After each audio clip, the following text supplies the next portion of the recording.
কথা বলে না।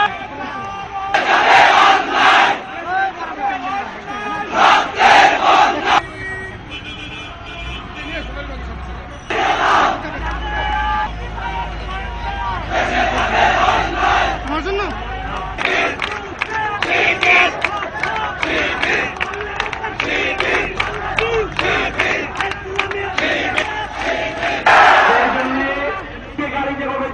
আমার সামনে যে রাস্তা আমাদের দিকে তাকাবেন, পিছন দিক থেকে একটা মিছিল আসলে নিয়মতান্ত্রিক আন্দোলনে বিশ্বাস ছাত্র জনতা হোক। আপনারা কি চান? আপনাদের সবাই দেখতে চায়।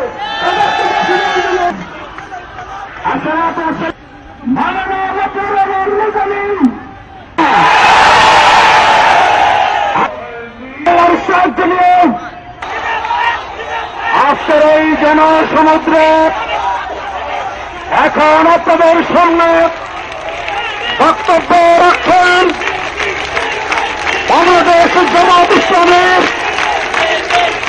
ঢাকা মহানগরের অন্যতম কর্মপরিষদ সদস্য সংগ্রামী ঝগড়াতে জনতা মাওলানা মতিউর রহমান নিজামী সহ আসসালামু আলাইকুম ওয়া রাহমাতুল্লাহি ওয়া বারাকাতুহু।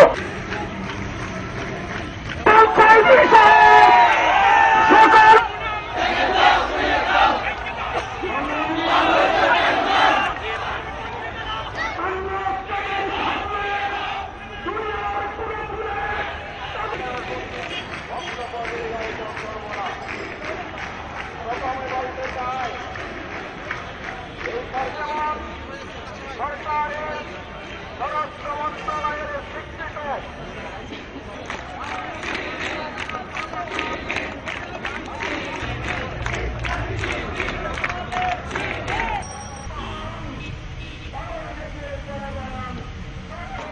আমাদের পুঁজিবাজার হাজার হাজার কোটি টাকা, এই পর্যন্ত 12,000 কোটি টাকা ব্যাংক থেকে দুর্নীতির মাধ্যমে সরকারের নেতারা